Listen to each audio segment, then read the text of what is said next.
Parfait. Allant bien sûr dans ce sens, il y a un ouvrage différencier votre Oui. entreprise que vous avez et c'est avec ça que vous allez formater les esprits, hein, En partie, en partie. et aussi un moyen donc de financement de nos activités.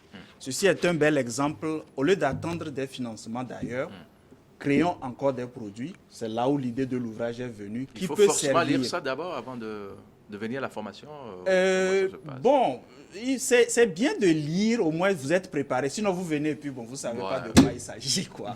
Donc, ce serait bien de lire. On les a rendus très pratiques, ok, en 5 étapes déjà. Et c'est des étapes universelles, hein.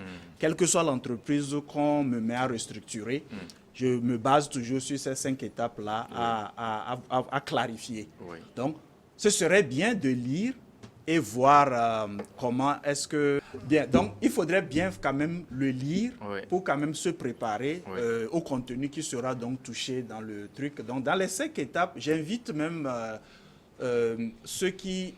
Un gros défi qu'on a avec aussi la jeunesse, c'est que nous n'étudions pas les livres. D'accord? Ce n'est pas un roman qu'il faut prendre, lire, non. Vous devez pouvoir le lire et appliquer les étapes là à votre entreprise. Et si vous rencontrez maintenant des difficultés, là, la formation, comme vous l'avez dit, peut maintenant aider et apporter plus de clarification dans les 5 étapes. Parfait. Connecter avec vos clients. Ça va être fait comment? Ça va être un document à lire, relire plusieurs fois avant d'être là ou comment, M. Betoum, Lassonde Betoum? Alors, la problématique de la connexion avec un client, c'est que, par exemple, moi, dans mon exemple, je vais à la rencontre des clients et j'ai vu que chaque client a sa manière de fonctionner. Oui. Il y a un client, ça démarre au quart de tour. Il y a un client, ça va doucement.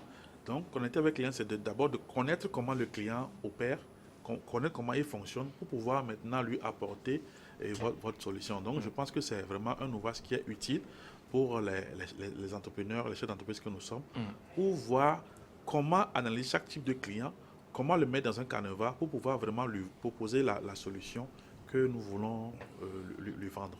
Parfait. 2 documents. Le premier, ça fait environ 150 pages, si je ne me trompe. Différencier votre entreprise, 5 étapes testées pour dominer votre secteur d'activité, super fondation, super entreprise. Ça, c'est à lire, relire.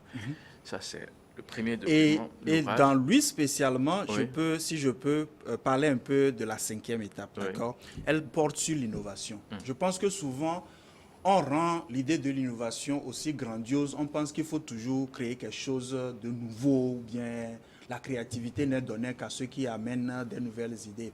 Alors, la matrice de l'innovation que nous avons développée dans l'ouvrage va vous permettre de façon simplifiée et sans jugement, d'accord? Toujours se demander, qu'est-ce que je pourrais faire pour mes clients?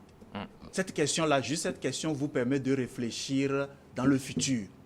Qu'est-ce que je pourrais faire pour mes clients? Parce que ce que je suis en train de faire. Et à ce niveau, nous avons même des ateliers. À ce niveau, c'est là où vraiment l'intuition est très importante. Voilà un autre élément que nous voyons souvent manquer dans la formation même des jeunes. Tout ce qui est créé n'est pas sorcier. Tout ce qui est créé, ce n'est pas comme si quelqu'un avait un pouvoir exceptionnel, il l'a fait. Nous tous, nous avons accès à cette intuition-là que je vais résumer dans la voix interne qui nous parle, qui nous illumine sur des choses à faire.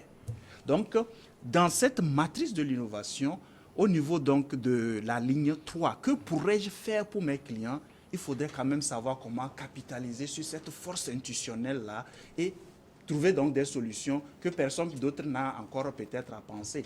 Donc, pour ce premier que vous avez mentionné, j'ai voulu tirer l'attention sur l'innovation. L'innovation reste la clé parce que nous sommes êtres humains évolutifs. Si nous changeons comme êtres humains, nous ne pouvons pas rester statiques dans les solutions que nous offrons donc, à nos clientèles. Parfait. Connectez avec vos clients. 5 étapes prouvées pour créer des clients de long terme. Oui. Ouais, il faut avoir clients, hein, mais il faut qu'ils soient clients. Exactement. Il ne faut pas avoir des clients saisonniers. Ils sont là, ils viennent, ils achètent les chaussures une fois en passant. comment vous allez C'est pas développer bien. Il faut votre... le relancer de temps Comment en est-ce qu'il temps. va... Exactement. Est-ce que la chaussure qu'on lui a servie là, est-ce que ça lui a Est-ce que je plu? n'ai pas mieux qu'il Ouais. pourrait prendre Ouais. pour une soirée, par exemple? Parfois. Est-ce que vous voyez un peu? Ouais. Et nous avons pris soin de partager aussi certains exemples pratiques, parce que je pense que la réalité ou les pratiques illuminent mieux, ou bien éclaircissent mieux. Donc, l'audience a accès à des expériences réelles que nous avons eues en entreprise, que nous avons donc cumulées là-bas. Et maintenant, en lisant ces documents-là aussi, je voudrais quand même rappeler la raison derrière la mise en place ou la production de ces documents. C'est que vous ne tirez pas juste des connaissances, vous ne tirez pas juste des éléments pour aider votre propre entreprise, mais vous contribuez pour une cause que nous avons mentionnée initialement. Vous contribuez pour cette cause-là à continuer par apporter l'éveil et l'engagement au niveau donc de la génération future qui est censée travailler avec nous, grandir les entreprises. Parce que quand nous partirons, c'est elles qui seront en place pour pouvoir pérenniser l'activité. Donc, en vous procurant les ouvrages, vous contribuez à toute cette bataille qui est en train d'être menée pour que nous préparions notre jeunesse à pouvoir contribuer à ce développement économique et humain durable, comme on a mentionné. C'est bien.